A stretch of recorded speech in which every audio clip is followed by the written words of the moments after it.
Okay, I'm here again. This isn't the video I wanted to make, but here we are, Easter Monday. Uh, my family is scattered to the four corners now. Everyone's off driving or walking or something. The kids are together with the giant dog, and the wife took off. And we're having a crumbling of the family unit this morning.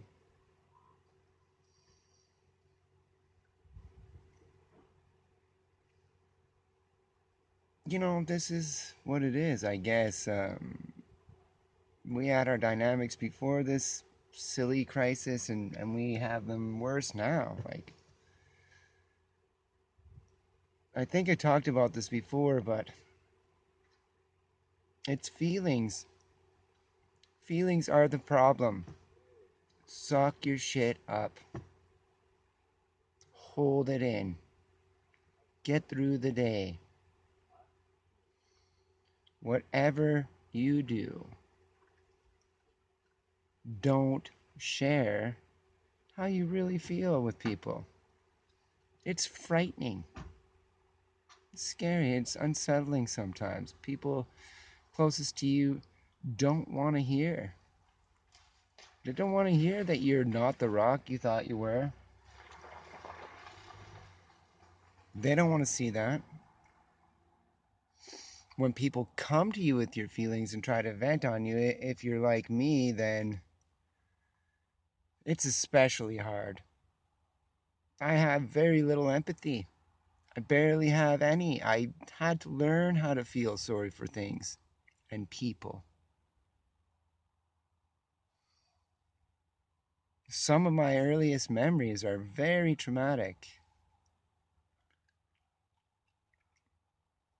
I lived on a farm for a while. You know what? Every animal is below people. Every one could be in a pot. It's ironic that I'm saying this because I guess this is how we all got to this point. People putting animals in pots that shouldn't be in pots. But if you got no food, everything's a food. And then when times get better, old people start to fucking feel sad about the old days and miss them when people just kept to their fucking selves and stuck it out. And they want to taste a bit of the old country. And now we have bat soup. Now we have this problem. It's fucking bullshit. It is fucking bullshit. Having a big deal at my house right now because fucking it's hard to live together in a tiny house with fucking four people and two big dogs and fucking four cats. Everything is always messy. You cannot keep it clean. You cannot find space, you know. It's a wonderful thing that we have this place.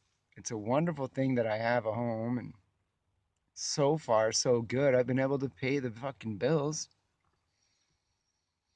But we're all stuck there together, and it's not easy. And then people get frustrated.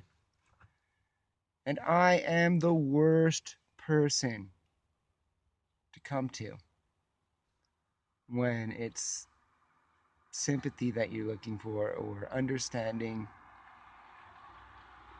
I don't share my feelings. Sometimes people know that I'm pissy. Sometimes I telegraph pretty fucking good that I'm grouchy, but I rarely tell people how I feel, really. They don't want to hear it, especially my wife or my kids. They don't want to hear what I think emotionally in the moment.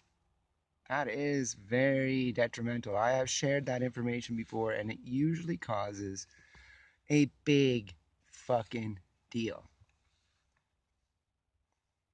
So I hold a lot of it in.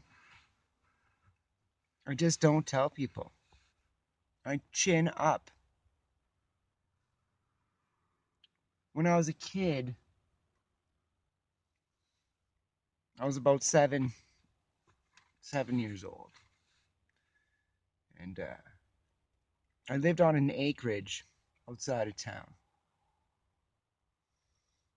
My dad worked out of town, and my mom she took care of things while he was gone.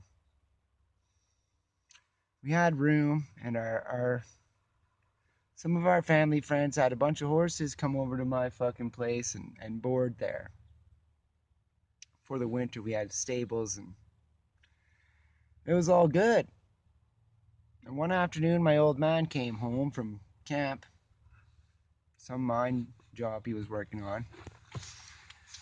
He got loaded and decided it would be cool to fuck with the horses, and he fucking grabbed a piece of yellow rope and threw it around one of the mares' necks and fucking rode it all around the yard. Well, at that point, me and my younger sister wanted horse rides. And we barely spent any time with our dad, so we wanted to fucking do what he wanted to do. Well, my dad, he finally capitulated and he threw us on the fucking back of that horse, bareback. And he started leading it around the yard, giving us a little ride. But he didn't know shit about horses except what he saw in John Wayne movies, so while we were leading this mare around, she was worried about the colt she just had. The colt that was stuck in a pen with the stallion, and the fucking older horse was picking on her fucking colt. And that made her nervous. And then, of course, all the fucking dogs we had running around the yard, like a bunch of rednecks, we had a bunch of big dogs, started fucking keying in on the fact that the horse was agitated. Started barking at the horses. The next thing you know, the horse got away from my old man, started bucking, trying to get me and my younger sister off the back so that she could go and see her baby. My sister went flying, and then I went flying, and I fucking took a bad spill off that horse. I fucking hit the ground head first. And it hurt. And to make a long story short, I fractured my skull. Ruptured a blood vessel and ended up with a subdermal hematoma, which is essentially a fucking ruptured blood vessel. It's just bleeding in between your brain and your skull, building up pressure. I had what you would think of as like the worst case scenario for a fucking...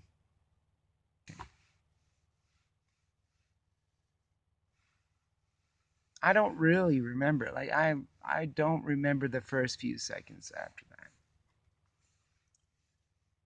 I only remember what my family told me. But I do remember this very clearly.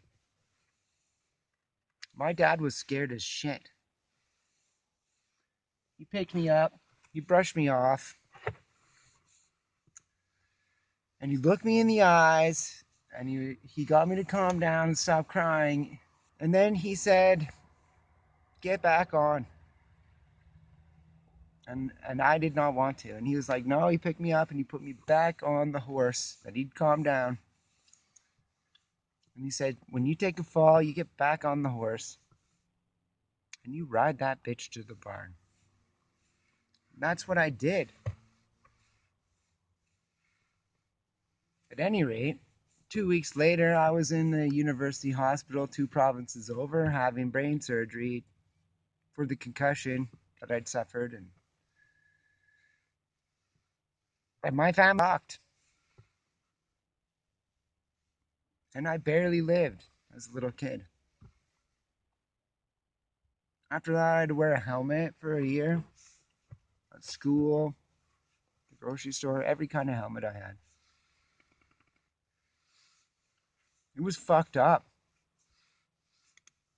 But the biggest leftover from that, besides having to relearn my multiplication and relearn how to read, the biggest thing that stuck with me was that you fucking take a fall, you chin up, you don't let the world see it. You get back on the fucking horse, you ride it to the barn, and you keep your mouth shut. You hold that shit in. You tough it out. You get through it. You get to the next day.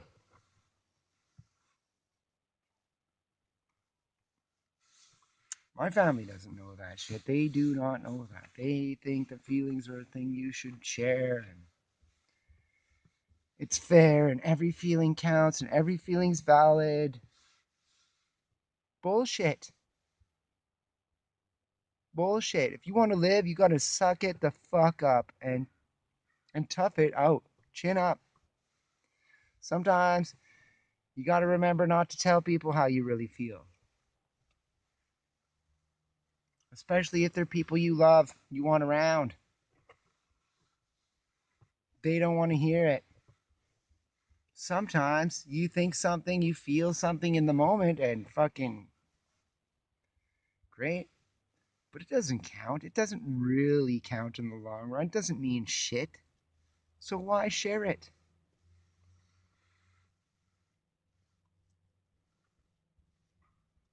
If we're going to get through this times that we're in, we're going to have to tough up, people.